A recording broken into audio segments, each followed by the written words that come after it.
Salve, salve galera, mais um episódio do nosso podcast. Estou recebendo aqui um grande amigo, um grande cirurgião, Dr. Rodrigo Beltrão. Eu vou deixar que ele se apresente para vocês. Não, na verdade eu vou apresentar ele, tá?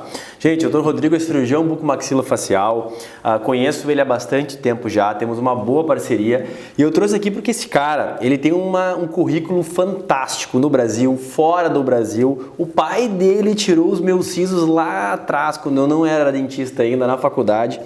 Então, quero apresentar para vocês o Dr. Rodrigo. Rodrigo, seja bem-vindo ao nosso podcast aí, nosso segundo episódio, hein, gente? Ele ia gravar o primeiro, mas não conseguiu vir, mas o segundo ele vai gravar. E aí, Rodrigo, tudo certo? Tudo certo, Ares. Obrigado pelo convite, né? É um prazer estar aqui contigo, prazer estar aqui com vocês também. Obrigado pela oportunidade de poder conversar um pouco mais, né? A gente conversa tanto aí na nossa vida social, na rua, quando a gente se encontra, cursos, né? Mas poder compartilhar momentos assim com o pessoal que te assiste, te segue.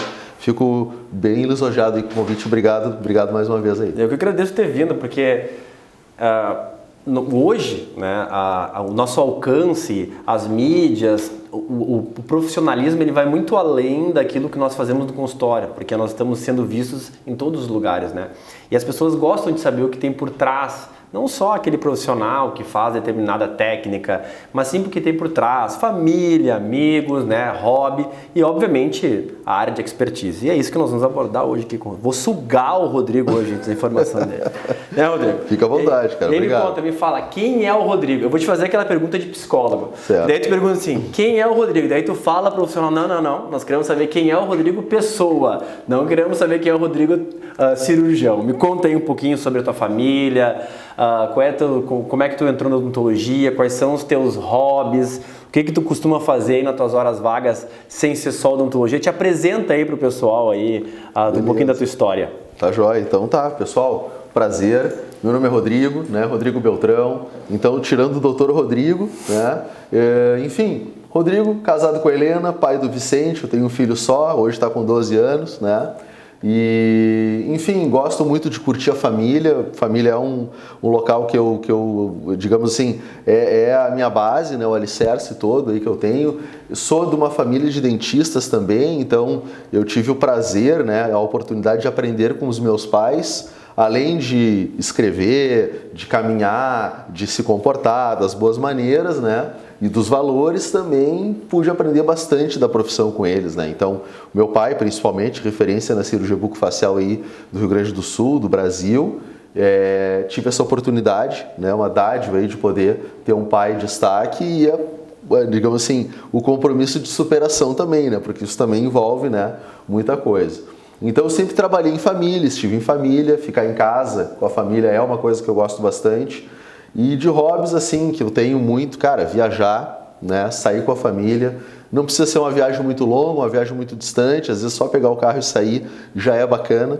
A gente gosta muito de fazer, tá? Gosto de brincar com o meu guri, então o que ele inventa eu vou atrás, enfim, ele adora futebol americano, ele gosta de coisas diferentes, então futebol americano comecei a praticar com ele, né? Embora não tenha essa estatura toda, né? Mas pelo menos assim, para diversão. Quarterback. Eu sou o quarterback e às vezes eu sou o wide receiver também, né? Ele manda eu correr, eu tomo um cansaço dele. A gente joga muito na praia, inclusive, né? Treinamos em Porto Alegre também. Mas por causa dele voltei a andar de skate, né? Um dos hobbies que eu mais gosto de fazer é surfar, então sempre que eu posso, Santa Catarina, enfim, às vezes pode conciliar uma viagem de um congresso, alguma coisa com uma viagem de surf, eu acho bacana também, gosto de fazer. Mas e aí por causa disso voltei a andar de skate com ele, também me cuido, né, para não me quebrar, também a gente já não tá mais na mesma batida da gurizada. Mas enfim, cara, eu gosto de praticar os esportes junto com o meu guri, brincar com ele, né? Tá com a família, tá com a minha esposa também em casa, eu acho bem bacana. E esse é o Rodrigo das horas vagas, né? Rodrigo que não está sentado no mocho, que a gente, para quem não é dentista que está escutando, nós falamos quando o cara está no mocho é quando a pessoa está trabalhando, né? Quando está fora do mocho é que está mais gerenciando ou curtindo, né? E esse do surf a gente tem que fazer um surf junto ainda, né? Vamos, cara, a gente tem que combinar. Faz tempo que eu não surfo, né? Mas eu tô mais no kite, mas acho que ainda sei.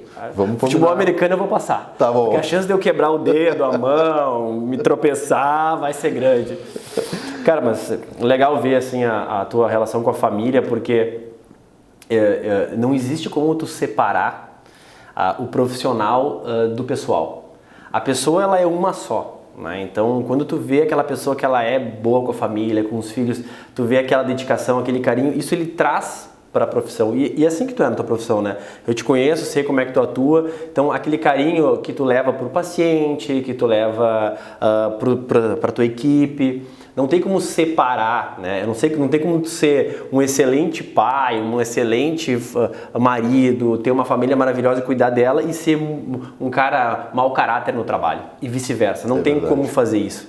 Então eu acho que a rede social, ela traz isso para nós, né? A gente conhecer, e isso te traz muito juízo de valor, né? Em relação a profissional, em relação a... Hoje é uma questão de confiança, né? Um cirurgião lida com a saúde da pessoa, né? Então, claro. Tu tem que ter uma confiança na pessoa que tu vai entregar a tua saúde, né? Justamente, essa confiança ela é fundamental, né? Confiança paciente profissional, e hoje a gente está tão exposto nas mídias. E até isso eu estava discutindo outro dia com outro colega, né? O fato, às vezes tem alguns colegas assim que ainda ficam constrangidos, não querem botar as coisas, nem tem Facebook, não tem Instagram, não estão na mídia, né? Na mídia social, vamos dizer assim, né? E isso às vezes até fica estranho para o paciente, porque se a pessoa não está aparecendo, por que ela não quer aparecer? Tá, pode ser envergonhada, pode não gostar disso, tal, mas também pode denotar assim, tá escondendo alguma coisa, não é realmente o que aparenta ser. Então a gente está aberto, né, e mostrar quem a gente realmente é na vida social para os nossos pacientes, para os nossos amigos, é legal, assim. É muito gostoso ver o paciente compartilhando os teus momentos de felicidade, né, e vibrando com aquilo de maneira natural e real. É muito gratificante e bonito. Acho que é uma relação bacana e isso se transforma em fidelidade no consultório, né, credibilidade, confiança profissional também. Uma vez eu ouvi uma frase, eu nem lembro quem me falou. Certificado na parede, qualquer um consegue. Caráter, claro. Não. É verdade, cara. Então, assim, o cara pode ter 1000 troféus, 1000 diplomas pendurados lá e não ser um bom caráter. Tu pode pegar um profissional que não tem tanta qualificação técnica, mas que é uma excelente pessoa, né? É verdade. Bom, e me conta, Rodrigo, falando em certificados, falando em parte de formação, agora nós vamos perder aqui, nós vamos ficar bastante tempo, gente, porque a formação dele é longa. Me conta um pouquinho da tua formação, como é que foi assim a tua faculdade, qual é a tua formação, como é que foi toda a tua carreira dentro da odontologia até tu chegar até aqui? Conta um pouquinho, né, dos Estados Unidos, né, gente, não é pouca coisa, não é? Um ano nos Estados Unidos, conta um pouquinho como foi assim essa etapa da tua vida aí. Tá, beleza, vamos lá. Então, eu decidi fazer odontologia na fila, na época que se fazia inscrição em fila, né? Hoje tu acessa ali, tudo online, faz a inscrição. Então, quando o cara fala isso, que ele tá precisando já aplicar um botox. Né? Já tá na fase mesmo, retocar o negócio. Mas é verdade, na época, na fila do vestibular, eu tava na dúvida, né? Eu tava na dúvida, sinceramente, entre arquitetura, medicina e odontologia. Eu não sabia o que eu ia fazer. Eu tinha medo de fazer odonto por ser filho de 2 dentistas de nome em Porto Alegre, então daqui a pouco carregar aquele peso, né, nas costas, mas eu sempre gostei. Eu brincava com os dentinhos de dentadura que a mãe levava para casa, eu esperava no consultório, para sair do colégio até o consultório, para esperar o pai ou a mãe me levar de volta para casa, enfim, eu estudava perto do consultório, então aquilo virou rotina da minha vida, sempre me senti à vontade no consultório odontológico, né? Isso é importante na hora de decidir pela profissão. E gostava daquilo, gostava da odonto e decidi fazer odontologia. Entrei na Universidade Federal do Rio Grande do Sul, já com aquela vontade de fazer cirurgia. Eu gostava do trabalho do meu pai, né? O pai foi um dos pioneiros aí na implantodontia do Brasil, digamos assim, né? Final da década de 80. Eu vi tudo aquilo acontecer, né? Uma história que ninguém sabe, poucas pessoas sabem, né? O pai tinha um motorhome na época, quando era criança, tá? O motorhome era aquela Kombi trailer da Karmann Guia na época, tá? E aquilo ali era a nossa diversão, era nossas férias, era bacana ter aquilo ali, né? Dormia em cima do teto da Kombi, então meus colegas achavam aquilo ali o máximo também. E era a nossa diversão de verão, era a Kombi trailer de poder viajar com ela. Quando veio a oportunidade de fazer o curso nos Estados Unidos, o pai chegou para nós e falou, olha, para mim e para o meu irmão, né? Principalmente, o pai tem que fazer um curso nos Estados Unidos e tinha que comprar motor de implante, todo o kit cirúrgico, implantes, era tudo muito caro na época, né? Falando aí da década de 80. Ele disse, para mim fazer eu tenho que vender a Kombi Trailer, mas eu só vendo a Kombi Trailer se vocês disserem que sim, porque é uma coisa da nossa família, né? E aí ele explicou e o meu irmão nos olhando assim, pai, então tá, então sim, né? E ele disse, então tá. Assim que eu conseguir o dinheiro de volta, e vocês decidem se vocês querem que eu compre mais outra Kombi Trailer ou uma piscina no sítio, né? E deu o quê? 1 ano e meio, já estava com a piscina no sítio, a gente queria a piscina. E aí eu vivi tudo isso, entrei na odontologia com essa vontade de ser cirurgião, mas enfim, né? Minha mãe fazia parte estética, eu comecei a trabalhar também um pouco com isso. Mas quando eu saí da faculdade, decidi aplicar para o mestrado na PUC, passei no mestrado da PUC, em cirurgia bucomaxilofacial, na sequência fiz o doutorado em cirurgia bucomaxilofacial, né? Trabalhei com células mesenquimais, células tronco na época, com superfícies de implante, fiz um doutorado bem legal, assim, né? Foi muito gratificante o meu tempo de pós-graduação. Acabada a pós-graduação, durante o período de pós-graduação, eu comecei a dar aula de especialização de implante. E tocou direto? Mestrado, doutorado? Toquei direto mestrado, doutorado, tá?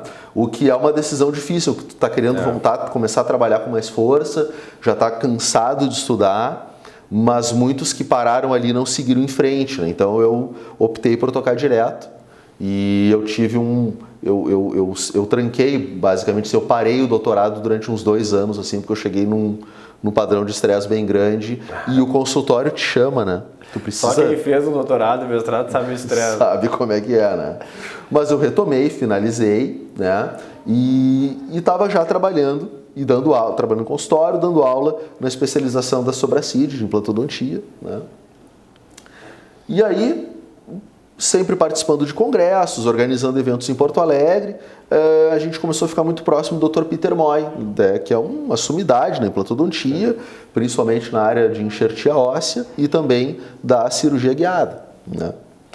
E num desses eventos que a gente organizou em Porto Alegre, né, que ele veio falar especificamente sobre BMP, que estava na época na moda, proteína morfogenética óssea, para quem não conhece, que era uma esperança aí de melhorar o resultado dos enxertos ósseos. Eu conversei com ele, né, saímos para jantar, enfim, e ele me explicou da possibilidade de fazer um fellow na Universidade da Califórnia, né? Da Califórnia. Da Califórnia. Poxa, foi né, que tipo, não é um surf, né? Aquele que é lay style e tal. Beach. É verdade, cara. E um lugar legal de se viver, uma cidade grande, mas muito legal de se viver. E aí eu tava já com o Vicente já era nascido, e aí então veio a possibilidade de fazer um fellow lá, ficar 1 ano, e ele me deu a oportunidade de ficar também indo e vindo, né? Sabe, eu podia ir e voltar para manter o consultório aqui. Mais uma conversa de família, né? Enfim, o pai e a mãe me ajudaram no sentido de segurar as pontas do consultório aqui enquanto eu ia. Eu fui, levei família. Ah, ele já era casado. Já era casado, tinha filho, né? E foi muito engraçado porque de nós 3, eu fui o que menos fiquei nos Estados Unidos, né? Porque eles ficaram direto. E eu ia e voltava para trabalhar 1 semana aqui, né? Então eles viveram mais lá do que eu. E, enfim, lá eu fiz 1 ano sabático de implantodontia. Então eu fiz um curso avançado, né, em cirurgia para implantodontia, né? Eu era full time na UCLA, no Implant Center, junto com o Dr. Peter Moy, o Dr. João Pi, o Dr. Tarágalo, que hoje é presidente da Academia de Osteointegração, né? Então eram os meus professores lá. E eu vivia, então, intensamente implantodontia durante toda a semana, né? Das 8 da manhã às 5 da tarde. Isso foi muito bom na minha vida, fiz um networking muito legal, eu trouxe colegas de lá para estudar aqui comigo, a gente fez algumas imersões, né, que eu quero ver se eu retomo agora, depois da pandemia, esse curso avançado, esse curso básico de implantodontia para alunos estrangeiros, né? Então eu consegui criar um network muito legal e na volta eu tive a oportunidade de entrar como coordenador do curso de odontologia da IMED, né? Abri a odontologia aqui em Porto Alegre, mais um curso de odontologia, então me dedicar mais ainda à parte acadêmica, né? Junto com o consultório. E hoje Enfim, eu dedico a minha vida a ensinar, parte dela, né? Alguns projetos que a gente tem aí mais avançados, que faz parte dele, de educação avançada, né, na área da odontologia, né, e também o consultório, que é o nosso carro-chefe, não dá para abandonar, né, o consultório que nos faz feliz. Né? O cirurgião não adianta, né, cara? Ele tem que estar com a mão na massa. Tem que estar com a mão na massa. Eu, às vezes, eu adoro dar aula. Eu adoro gravar vídeos, adoro compartilhar conhecimento. Mas o cara, quando ele tem aquela formação cirúrgica, ele gosta de estar no bloco, né? Assim, gosta de estar operando, assim, muitas vezes estar no consultório. É uma coisa que faz bem pro cirurgião, assim. Cirurgião é muito manual, assim, né? Uma coisa importante, muito... cara. Porque eu acho que digamos assim, é um dom que a gente tem, né? Sabe? Como falar, tá em bloco também, trabalho hoje dentro da Santa Casa, né? Tá no bloco cirúrgico ou no bloco cirúrgico do teu consultório ou de um hospital, é um momento de cuidado extremo do paciente, né? Que você coloca ali toda a tua expertise, tudo que você sabe em termos de ciência e técnica, né? A tua habilidade manual também, e envolve uma confiança do paciente muito grande no teu cuidado, acreditar no resultado que você, não que você promete, mas assim, que ele sabe que você vai entregar, né? Sabe, ele confia na tua entrega. Então, eu acho que isso cara, é uma alegria ser cirurgião, né? Um desafio, a gente tem que estar preparado para isso. Tem, digamos assim, as partes também que às vezes a gente fica tenso, obviamente, né? Mas é um momento único na vida de uma pessoa, assim, poder cuidar de maneira extrema, né? De um paciente, de uma pessoa ali que está confiando em ti. E as pessoas não entendem, assim, às vezes eu falo assim, nossa... vou pro bloco, entrei no bloco às 5:30 da manhã, vou sair de noite.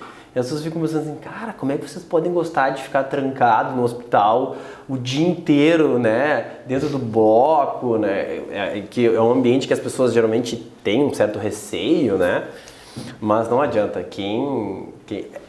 Cara, é o campeonato, né? Claro. É o campeonato. O cara treinou a vida inteira para os momentos cirúrgicos que são momentos de ápice, né? Então, tu tem aquele momento ápice, depois tu estabiliza, tu tem mais uma cirurgia, momento ápice. Então, é como se fosse um jogo de campeonato, né? Para nós, né? Justamente. O ápice da vida do cirurgião é tu ter uma boa cirurgia, né? E mesmo dando aula, mesmo uma pessoa que dá aula, viaja, ela faz isso devido à sua habilidade cirúrgica, né? Claro. Então, o que leva ele a ser um bom cirurgião não é somente dar aula, mas sim operar de uma maneira boa, saber fazer uma técnica, isso vai levar ele a dar aula, dar palestra, né? Então, o básico do cirurgião sempre é estar com a mão na massa, assim. Quer deixar um cirurgião louco, é botar ele para assistir a cirurgia, não deixar entrar, nem que seja para afastar. Verdade, o cara tem que molhar o dedo ali. É verdade, não. Isso é muito engraçado, assim, sabe? Que na minha vida, você estava falando do cara daquela vontade de entrar, né? Eu me lembro, um professor meu foi fazer curso de implante comigo, né? Isso faz algum tempo já. E ele, claro, um cirurgião conhecido, tal, né? Uma habilidade muito boa, tal. Só que, claro, na implantodontia ele não tinha muito conhecimento para fazer uma imersão conosco. E aí eu tô ali assistindo a cirurgia, tal. Daqui a pouco ele me olhou assim: tu tá louco para botar os dedos aqui, né? Mas eu não vou deixar. Porque a gente quer participar, né? Quer ajudar, quer mostrar, quer dar uma dica. Né? E a odontologia estética, né? Que aí, claro, dita moda, serve também como referência como os grandes centros, por exemplo, centros de excelência estética, né? A escola americana de Nova York, próprio Los Angeles, Miami, né? Que tem um apelo muito grande na parte estética, sabe? E, enfim, o mais legal de tudo isso, né? Foi realmente assim, aí o lado da universidade americana, né? Que aí sim são centros de pesquisa importantes, tá? Que essa é uma diferença muito grande. Então, assim, apoio de empresas, né? Apoio para pesquisa, linha de pesquisas de tendências e inovadoras, tá? Então, as universidades americanas são polos disso, né? Elas atraem profissionais, atraem investimento né, das empresas mundiais, né, das multinacionais, e também as grandes cabeças, né, pensantes da odontologia e de toda a ciência mundial. Então, os melhores estão lá na área da pesquisa, né? Isso, claro, que gera resultado e torna sempre coloca eles sempre na vanguarda da odontologia. Eu estava vendo esses dias até sobre um podcast, mas era mais de psicologia, e eles têm muita pesquisa financiada, privada, né? O que no Brasil não acontece muito. Geralmente tu tem a pesquisa muito ligada à universidade. Na Universidade Federal, universidade, mesmo que seja privada, ela tem mais o poder da pesquisa, né? Isso. E eu não sei, posso estar errado, gente, eu não sei se isso é ou não se procede, mas eu muitas vezes vejo que quando tu tem um financiamento, quando tu tem um interesse privado em relação à pesquisa, muitas vezes tu faz pesquisas mais eficientes, pesquisas mais do dia a dia. Claro. Porque eu vejo muitas pesquisas que eu já presenciei, eu fiz a minha de mestrado também, que são pesquisas que são muito boas, mas elas ficam muito teóricas, não são pesquisas que eu consigo ter uma boa aplicabilidade, por exemplo, no dia a dia clínico, sabe? Perfeito. Lá eu vejo que as pesquisas são mais assim, técnica cirúrgica, como é que, sabe, realmente tu vai aplicar isso. Eu não sei se é a visão de mercado americana que eles têm, né? Mas ao menos é uma diferença, não sei se também... Não, isso é verdade, Thales, assim, isso é interessante, tá?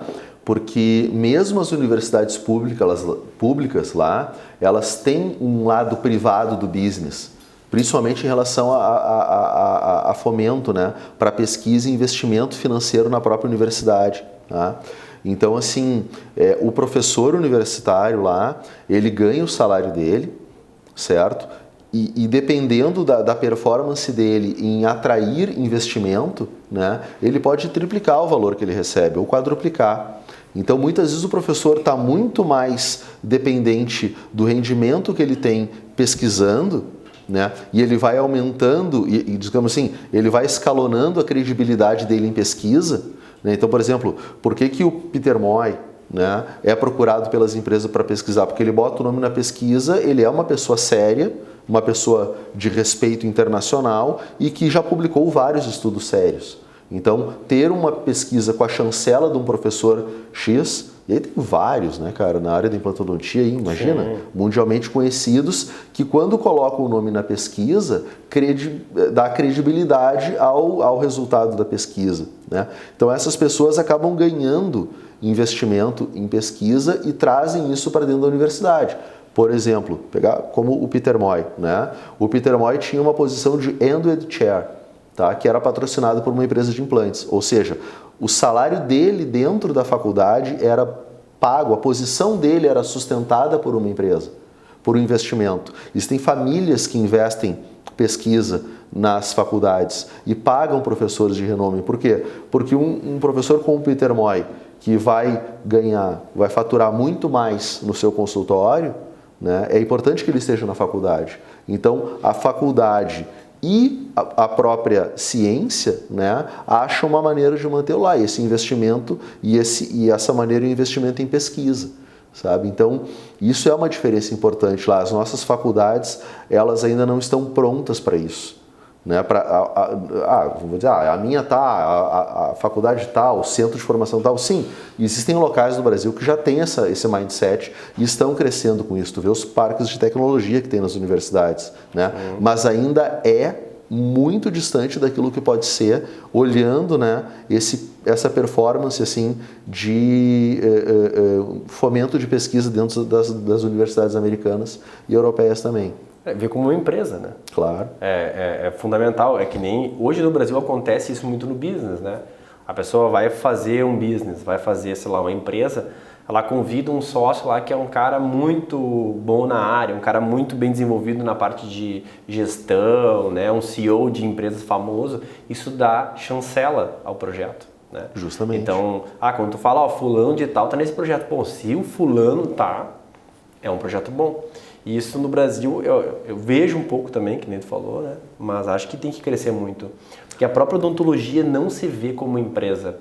Eu vejo muitos profissionais que ainda carregam muito o peso de sacerdócio, né?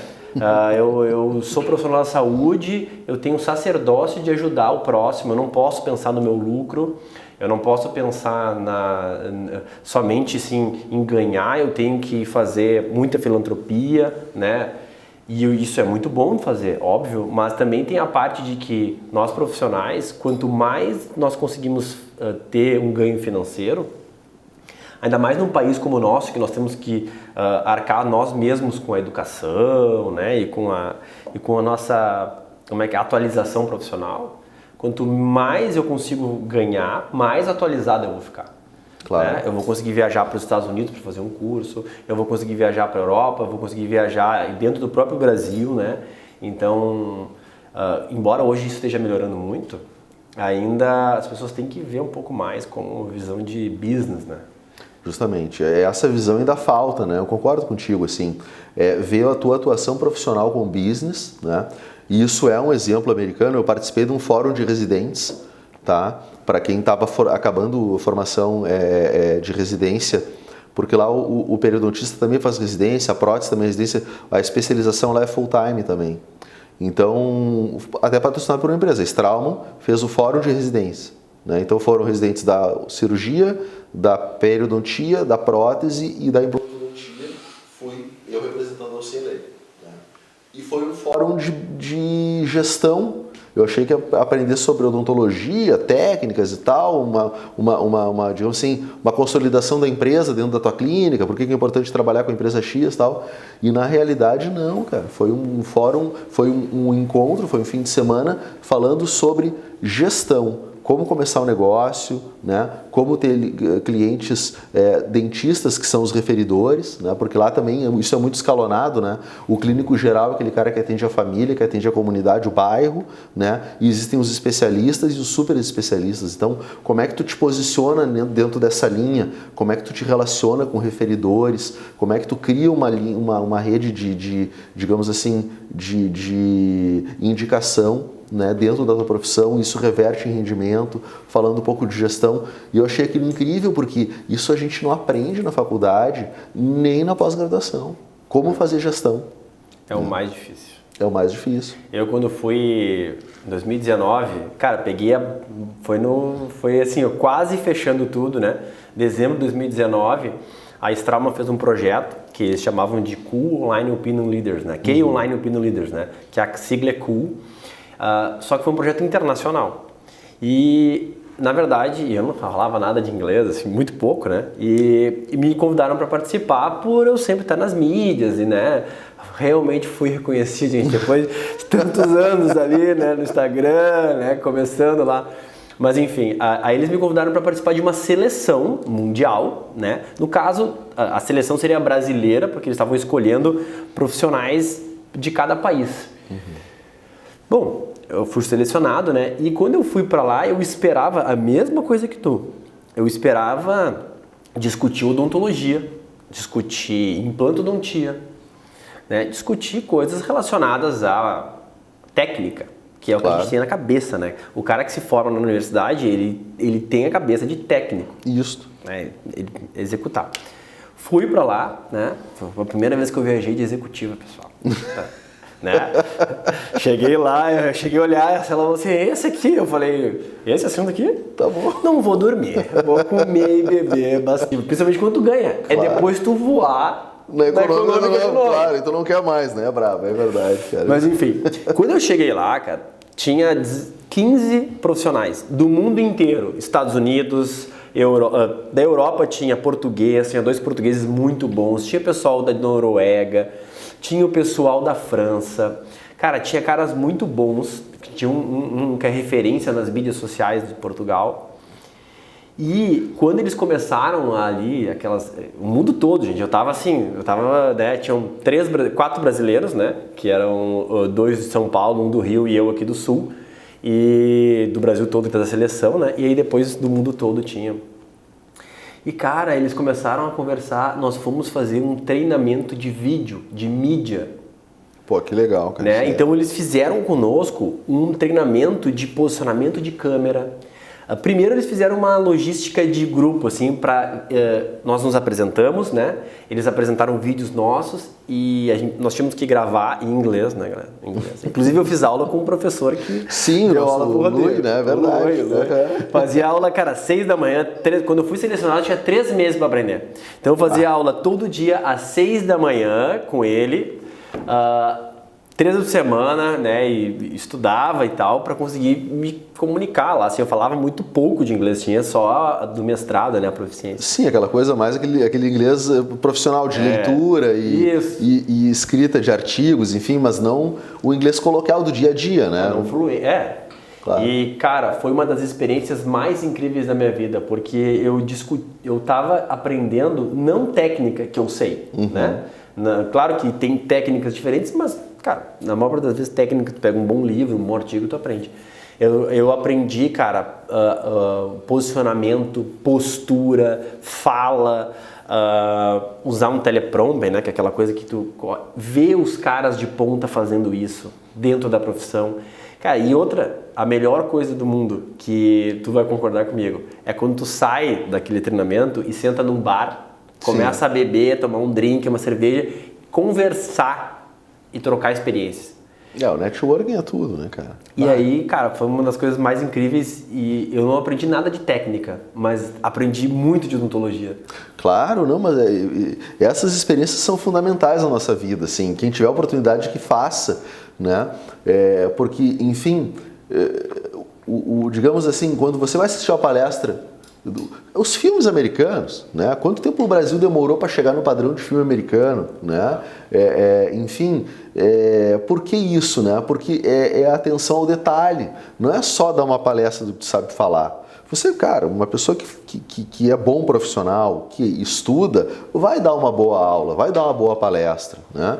Mas aquele cara que dá um show, né? Pô, o cara, ele teve um treinamento, ele está prestando atenção nos detalhes, é tudo pensado e programado, né? E isso o americano é muito bom, né? O europeu é bom também, mas a escola americana ela é muito interessante em cima disso. E essa preocupação com os detalhes, né? Eu vi muito lá também nos Estados Unidos, sabe? O Peter Moy era um palestrante de renome, assim. Então essa questão assim de cuidar a apresentação, né? De como apresentar um caso, sabe? Então assim, aqui, por exemplo, a gente vai fazer uma aula, uma palestra, tu quer botar 20 casos, né? Caso clínico, eu fiz aqui. Aí tu assiste a aula de um americano, do europeu, o cara mostra 3 casos. Mas é extremamente bem documentado, do início ao fim, com todos os detalhes, com slides preparados e não uma avalanche de casos. Então ele vai pegar 1 ou 2 casos que para aquele tema ele acha que são importantes, né? E ele vai ilustrar a aula toda com o caso. Então, assim, é riquíssimo o conteúdo que eles fazem, né? Eu acho muito legal a maneira como eles se prendem nos detalhes e com certeza isso mudou a tua vida, não, né? Assim, eu acho que eu te acompanho também, a gente percebeu essa diferença, né, na maneira de tu falar, nas tuas palestras, enfim, e isso acho que realmente, assim, essa experiência internacional é fundamental, ela é importante, né? Eu acho muito importante. O que eu mais, muitos alunos, né, que estão na graduação e tal, me perguntam, e eu sempre falo, a maior experiência que tu pode ter, tu tem que ter a especialização, né? Porque eu sempre digo, conceitos eles não mudam. Então assim, o que tu vai aprender de base, conceitos básicos não vão mudar. A estratégia para tu chegar naquele conceito até pode mudar. Claro. A técnica cirúrgica, por exemplo, abdominal que tu abria, hoje tu faz por vídeo, o conceito da cirurgia é o mesmo. A anatomia tá lá, né? É a mesma coisa. O que mudou é a tua estratégia. Claro. Né? Mas tu ter a base da especialização, da residência, aquela vivência, né? É fundamental. Mas uma coisa que mais vai te impactar, no meu ver, é tu acompanhar um profissional. Tu pegar um cara que assim, esse cara aqui, desculpa o palavrão, tá, gente? Esse cara é foda, eu quero seguir ele aí. Vai lá, enche o saco dele, manda mensagem, conseguiu? Tu vai acompanhar e aí porque daí tu vai ver não só a técnica, tu vai ver a maneira como ele lida com tudo. com a palestra, ele preparando o caso, fotografando o caso, como que ele organiza os pacientes, como ele trata os pacientes. Isso aí. Né? Olhar o detalhe, olhar não só a técnica, né? Se prender no detalhe da coisa, ver o ambiente de trabalho de um profissional. Exato. Eu acho que isso aí que tu falasse é fundamental na realidade, né? Eu tive a oportunidade de seguir alguns, eu sei que você também, enfim, a gente acaba na nossa vida profissional tendo os nossos ídolos, né? Sim. E persegui-los no sentido de aprender com eles, né? Aprender esses detalhes que depois vão fazer a nossa diferença na nossa formação, né? E isso é uma coisa muito interessante também, sabe? Na pós-graduação, principalmente, né? A gente pega, às vezes, o aluno da pós-graduação que quer discutir o teu planejamento. Tudo bem, acho que é válida a discussão de planejamento, né? Mas, às vezes, o cara vem lá e diz, porque eu faço assim, porque no meu consultório... Cara, mas tu tá aqui para aprender comigo e com os outros profissionais do curso. Se tu faz assim no teu consultório e dá certo, cara, que bom! Mas por que tu não experimenta o jeito que eu estou te dizendo, né? Sabe? E isso foi muito engraçado, cara. Que essa foi uma das primeiras conversas que eu tive com o Peter Moy lá na Califórnia. Eu estava na casa dele, tá? Enfim, eu cheguei lá e foi muito... Essa história é engraçada na minha vida, porque eu estava pronto para ir, né? Sabe aquele nervosismo, sabe? Ia levar a mulher, filho e tal. Só que eu ia ir um mês antes, arrumar todas as coisas lá, né? Queria dar uma aproveitada, né, gente? Claro, dar uma folguinha e tal. Mas eu tinha que ir alugar um apartamento, carro, né? Ver onde é que eu ia morar, tudo isso aí e tal, dar uma folga. Aproveitar a Califórnia, né? Claro, curtir, ter, né? Como é que é o California Style lá, SoCal Style, né? E aí, bom, tava pronto para ir, cara. A minha mãe chegou e falou assim, Rodrigo, tu não quer que eu vá junto contigo? Para te ajudar, porque tu não vai conseguir fazer sozinho.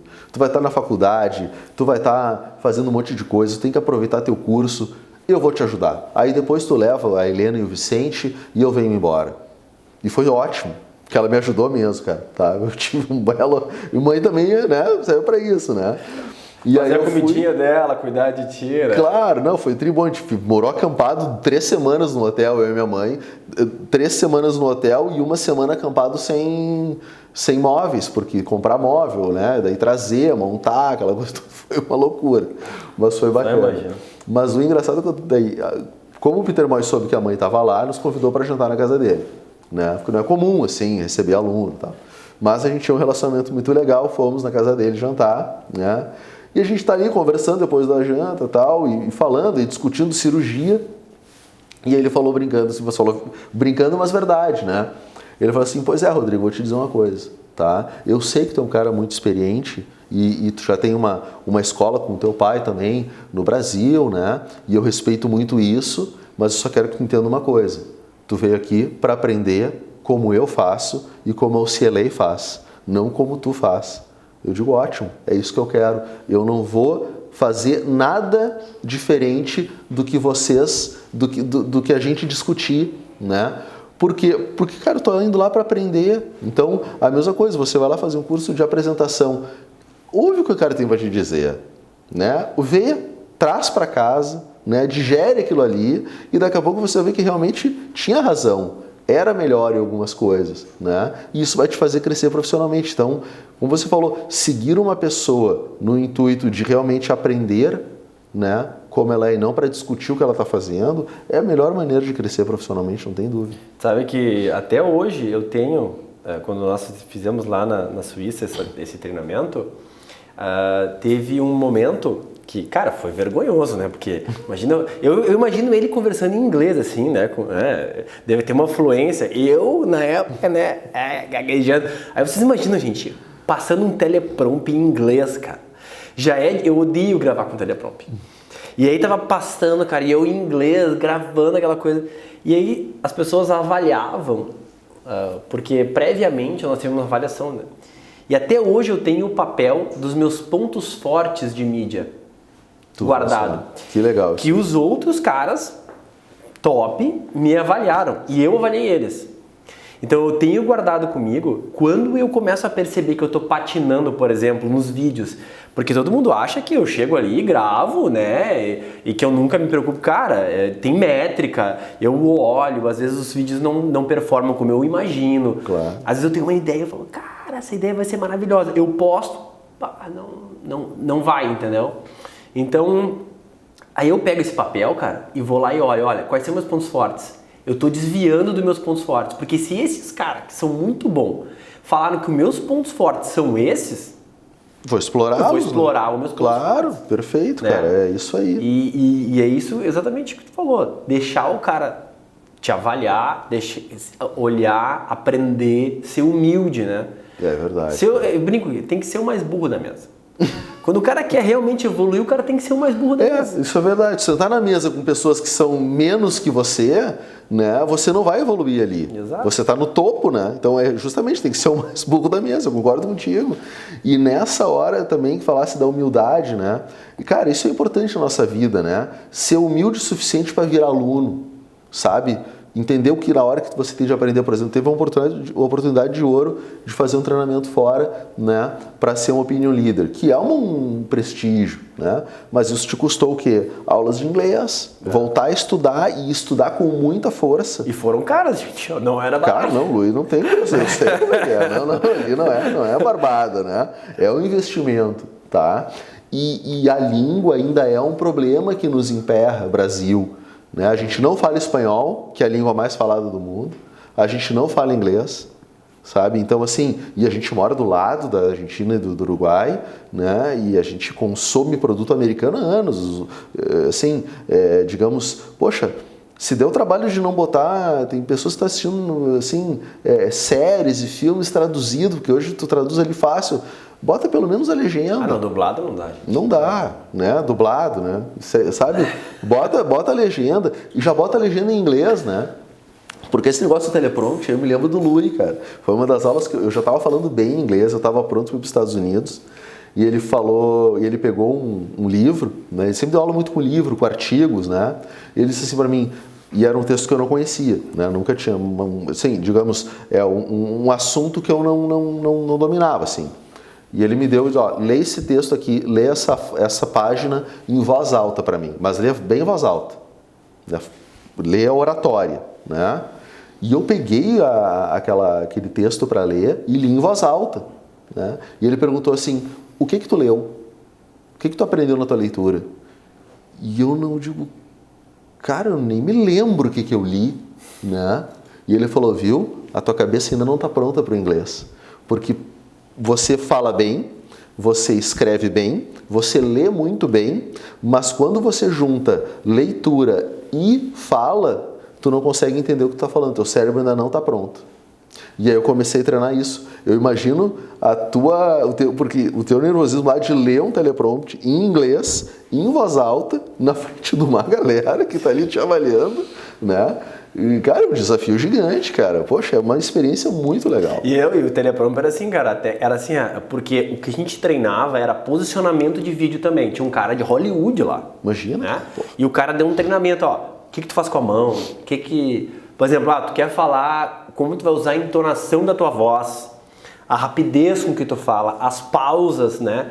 Tudo isso, tipo, vídeo cara, treinamento de interpretação de vídeo, de teatro quase, né? E aí o teleprompter passava e eu começava a falar. E ela dizia assim, ó, agora grita! E eu tinha que falar em inglês gritando. E agora assim, devagar. Daí tu, grita! E tu, e todo mundo vendo. E, cara, foi muito engraçado, cara. Que legal, cara. Pô, é uma experiência, né? Eu acho que tudo é válido, te faz melhor, né? Poxa, eu guardo comigo essas vivências da UCLA, de ter, enfim, tudo que eu convivi lá, as discussões que eu tive, porque isso foi legal também, Thales, assim, eu sou um cara muito comunicativo, tu me conhece, poxa, né? Faço amizade fácil, gosto de conversar, de falar e tal, e eu tomei uma postura diferente quando eu cheguei lá, né? Até para me desarmar um pouco, né? E eu decidi, cara, durante 3 semanas, tá? Eu fiquei quieto, eu só ouvia. Tá? E a Califórnia tem inglês muito rápido, porque ali tem, digamos assim, o português, o espanhol tá presente, mas na faculdade é inglês, é só inglês, né? É muito inglês, assim, inglês muito rápido da Califórnia. E eu ouvi dor de cabeça quando estava para casa, porque a gente está pegando o ritmo da nova língua tal, e entendendo as pessoas, onde é que eu estava pisando, tal e coisa, né? Fiquei quieto, fiquei 3 semanas quieto, né? E aí toda sexta-feira tinha discussão de caso clínico no consultório do Peter Moy, eram apresentados os casos da semana e projeção dos casos das próximas semanas, tá? E aí, na quarta-feira, o Peter Moy chegou para mim, ele tá fazendo cirurgia, discutindo com os alunos e tal, né? E eu quieto. E ele virou para mim assim, Beltrão, tu é um cara tão falador, eu não entendi por que tu tá tão quieto na Califórnia, o que tu veio fazer aqui? Será que é o Beltrão que eu conheço que veio? Né?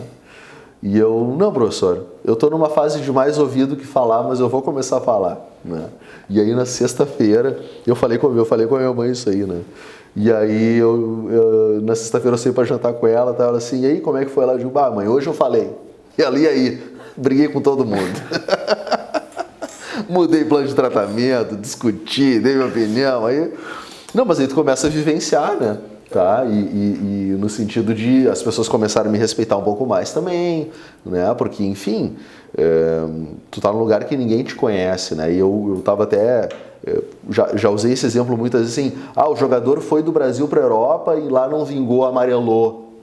Como é que o cara foi? Pô, o cara foi jogar no Barcelona e... Cara, eu fiz cirurgia no consultório do Peter Moy. Tá, numa das clínicas de renome da Califórnia, né, dos Estados Unidos, eu operei o paciente para ele, uma vez que ele não se sentiu bem, tá, e falou assim, Rodrigo, assume aqui e tal. Cara, eu cheguei em casa, doía todo o corpo. Sim, atenção. Tá, porque além de estar fazendo a cirurgia, ainda tinha o quê? Tinha as câmeras e os alunos assistindo a cirurgia, que era como acontecia lá, né? Então, cara, doía todo o corpo. O pessoal imaginava assim, cara, agora eu sei o que é um jogador brasileiro, né?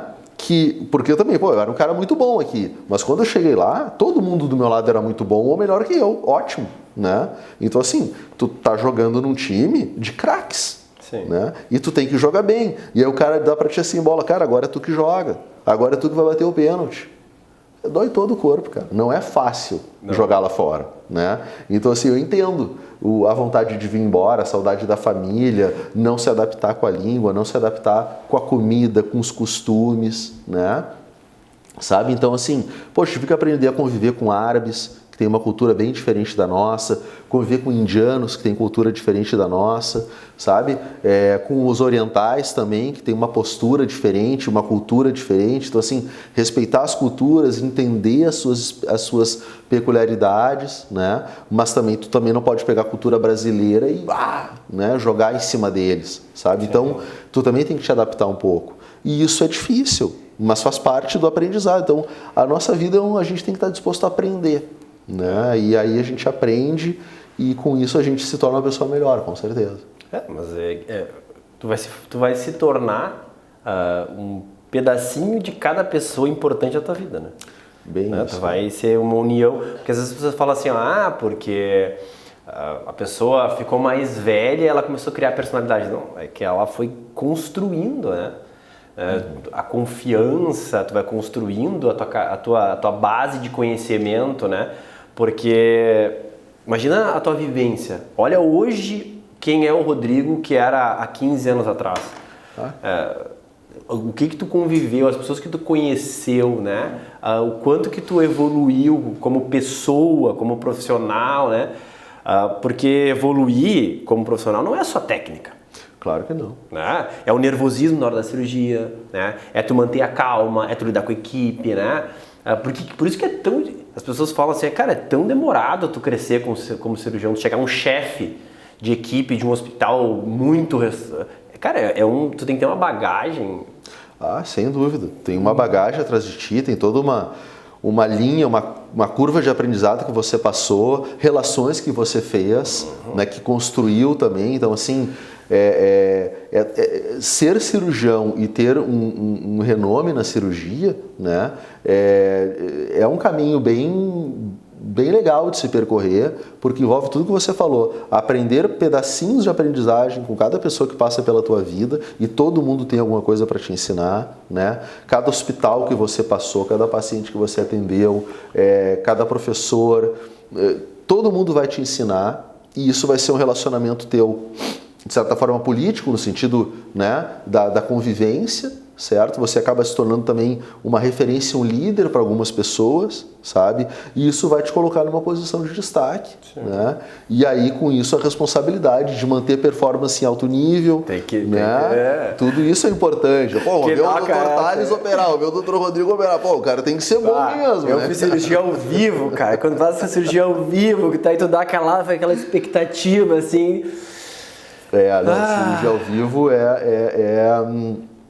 digamos assim, não é para qualquer um, cara. Eu conheço muita gente boa que não consegue fazer cirurgia ao vivo. Boa, sim, que eu seria paciente, tá? Mas que bota a câmera ao vivo, trava.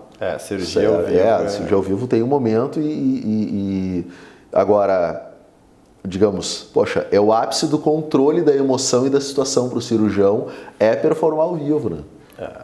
Sabe?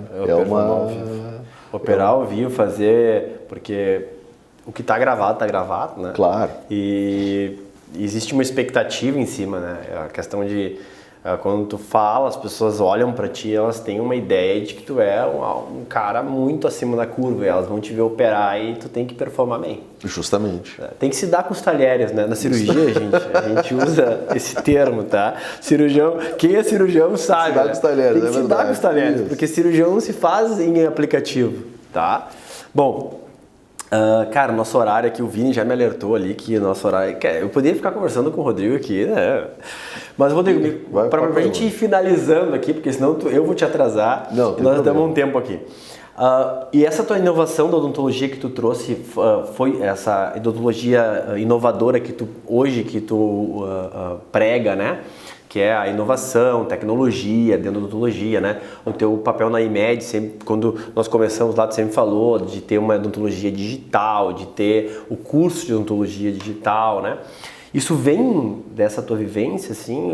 Como que tu desenvolveu isso aqui no Brasil? Não sei, qual foi a tua ideia de criar, de ir mais para essa área de atuação, assim? Certo, isso veio de lá, né? Na realidade, eu vi os primeiros softwares de planejamento de cirurgia guiada podendo trabalhar junto com as imagens de tomografia, com os escaneamentos intrabucais, eu vi lá, né? Isso já era 2013 na época, então há bastante tempo atrás, né? E quando eu voltei de lá, a odontologia digital já estava assim, forte nos Estados Unidos, né? E eu disse, cara, isso eu tenho que aplicar no Brasil, né? A gente tem que começar a trabalhar esse tipo de conceito. E trouxe muito forte essa questão da odontologia digital, da cirurgia guiada, das cirurgias minimamente invasivas, do planejamento digital, sabe? Sou apaixonado por tecnologia, gosto de tecnologia e gosto de aplicar a tecnologia tanto na minha prática clínica quanto na metodologia de ensino, sabe? Eu acho que a odontologia ela está se tornando cada vez mais digital, né? Ensinar odontologia também tem que ser ensinar odontologia digital. Por quê? Porque está chegando uma geração agora na faculdade e no mercado de trabalho em poucos anos que são os nativos digitais. Então eu digo para que hoje com a pandemia eu criei um curso de especialização em odontologia digital, né, online. Tá? Uns choram, outros criam lenço aí, gente. É verdade, cara, né? Então aí a gente colocou um curso online, né? 300 alunos a gente atingiu no Brasil, tá? De odontologia digital. E o legal de tudo isso, sabe? É poder mostrar para as pessoas que a odontologia digital, na realidade, ela, cara, não é nenhuma especialidade. Né? Ela é o que vai ser a odontologia. Eu fico muito bravo assim, quando alguém diz assim, pois é, mas e por que o cara tem que aprender a escanear? E quando o scanner estragar, o que ele faz? Cara, ele vai lá arrumar o scanner e escaneia de novo, porque eu faço outra pergunta, beleza? Quando o teu fotopolimerizador, que é para quem não é dentista, né? O aparelhinho que endurece a resina ali, a luz azul que endurece a resina e estraga. O que tu faz? Tu bota um amálgama no paciente? Sim, exato. Não, né? Tu compra outro fotopolimizador, tu bota um provisório no paciente, traz o paciente outro dia, pede desculpa, mas a amálgama tu não vai botar, tu não vai voltar atrás. Sim. Então, assim, o equipamento estragar, ser um motivo para qual tu vai não ser resistente à tecnologia, pô, tu vai voar de avião. Ah, não, a turbina do avião estragou. Não, mas não tem problema. Tem um turbo-hélice aqui que vai até Miami, não tem problema, vai nele. Né? Vai tranquilo, sereno. Vai tranquilo, não. O piloto tem 70 anos de idade, tem muita experiência, nunca caiu. Não vai ir, cara. Então, assim, a gente tem que incorporar a tecnologia, tá? Porque se a gente for resistência hoje para o odonto digital, cara, quem tá vindo na nossa cola aí, que é essa gurizada, eles não são mais resistência ao mundo digital. E eu também acho que a gente tem que mudar o ensino em algumas coisas, sabe? Eu vejo isso também. Ah, o online não dá certo. Cara, a gente tem a tendência de colocar no outro aquilo que a gente é. Se eu sou honesto, eu acredito que as pessoas são honestas. Se eu sou mau caráter, eu acredito que as pessoas são mau caráter, né? Se eu sou relapso, eu acredito que as pessoas também são relapso. Ah, tá, tudo bem e tal, né? Se eu sou um cara pontual, eu quero que todo mundo seja pontual. Se eu não sou tecnológico, eu me incomodo com quem é. Então eu quero que ninguém seja tecnológico. Então eu não posso ser a resistência. O que eu vejo é o seguinte, cara, a gente está em 2022, né? E o meu filho senta numa classe de uma sala de aula e assiste aula como eu assistia em 1980, né? Sei lá, eu entrei no colégio em 85, eu acho, tá? Já vai lá um bom tempo, cara, sabe? Não é assim ainda, gente. Meu Deus, cara, quantas gerações já passaram por aquela mesma classe, sabe? Então a gente tem que mudar a maneira de ensinar.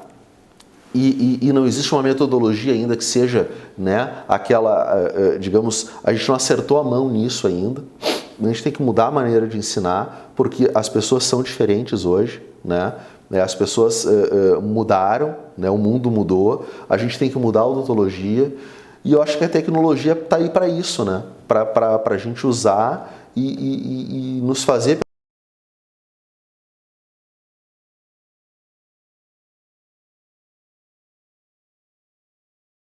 O que eu acho que eu vejo muito hoje é que o ensino, ele não conversa com o mercado.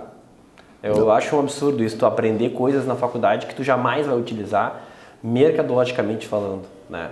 Então, eu acho que isso não tem um motivo, né? Claro. Bom, para finalizar, gente, assim, eu sempre pergunto aqui pro pessoal que vem, qual é a essência da odontologia para ti, assim? O que tu gostaria que todas as pessoas soubessem em relação à odontologia? O que é a essência dessa profissão para ti, assim?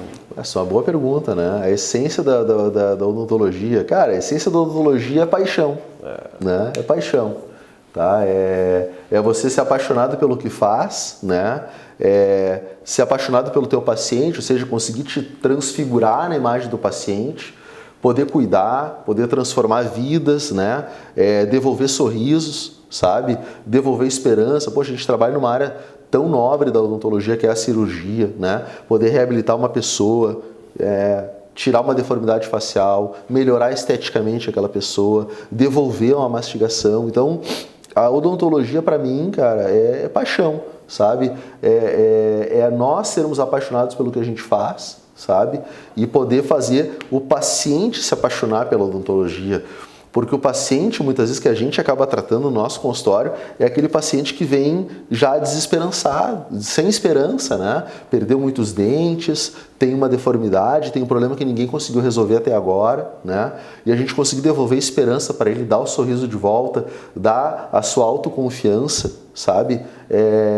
Faz ele se apaixonar pela odontologia também. É uma mão de duas vias. Então, é uma profissão para quem é apaixonado pelo que faz. Né? Porque sentar no mocho todo dia, cara, cansa. Né? Trabalhar com as pessoas, com o paciente, cansa, esgota a gente. Então a gente tem que estar preparado e apaixonado por ela. E aí, cara, né? Mas vale a pena. Vai embora, claro, com certeza. O sorriso do paciente, às vezes a gente fala assim, né? A parte financeira é importante, óbvio. Sim. Mas o sorriso, a satisfação do paciente, ele dizer que amou o resultado ou que aquilo impactou na vida dele de uma forma muito diferente, é algo que não tem preço, né, cara? É algo que não é todo mundo que pode fazer isso. Não, cara, não é. Todo mundo pode comprar uma Ferrari, Todo mundo não. O cara tendo dinheiro, o cara pode comprar, né? Agora o cara tendo dinheiro, o cara pode comprar o melhor apartamento, mas agora o cara tendo dinheiro, ele não pode dar essa felicidade para uma outra pessoa. Ele precisa ter a formação, ele precisa ter o dom, ele precisa saber fazer. Então, cara, realmente é muito gratificante ser da área da saúde e poder, na verdade, ser apaixonado por pessoas, né? Porque é verdade. A odontologia é ser apaixonado por pessoas. Bom, galera. Justamente. Foi ótimo esse papo, a gente podia ficar aqui falando muito tempo, né? O Rodrigo aí, ele é um cara que é fantástico, como vocês viram, né? Comunicativo, cara, é uma pessoa que é humilde, é uma pessoa que está aberta a aprender. Isso eu te admiro, Rodrigo, assim, a forma como tu lida com as pessoas, a forma como tu é aberto para sugestões, né? Sem frescura, sem mise-en-scène, né?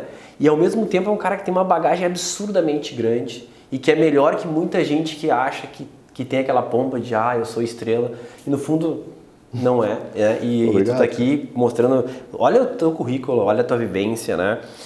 Gente, quando eu queria ser bucomaxilofacial, eu sempre falo pro Rodrigo, quando eu fui tirar o siso, até hoje eu lembro, toda vez que eu abro um siso, eu lembro do teu pai, quando abriu o meu, né? Porque eu fui tirar, eu nem conhecia o Rodrigo, eu nem estava nem na faculdade, eu tinha passado para o segundo semestre da universidade. E ele abriu assim, ele olhou meu dedo assim, deitado em berço esplêndido. E eu falei, cara, até hoje, quando eu lembro disso. Então, o Rodrigo está na minha vida há bastante tempo, né? Eu não conhecia ele especificamente, mas o pai dele estava. Então, foi um grande prazer te receber aqui, tu é um cara fantástico, parabéns pela tua trajetória, que siga sempre assim. E se vocês estão assistindo aí, gente, né, olha essa entrevista, olha tudo que esse cara falou aqui, te inscreve aí no podcast, né, deixa teu like, teu comentário aí, segue o Rodrigo nas redes, que com certeza vocês vão ter um bom conteúdo aí, vão ter um cara fantástico aí. Beleza, Rodrigo? Beleza. Obrigado pela presença. Eu que agradeço aí, muito obrigado, pessoal, um abraço a todos aí, né, curtam canal do Thales, né? Se inscrevam e participem. Ele tem também uma bagagem muito grande, vai trazer muito conteúdo para vocês aí, tenho certeza. Beleza? Obrigado mesmo. Valeu, galera. Até o nosso próximo podcast. Tchau, tchau.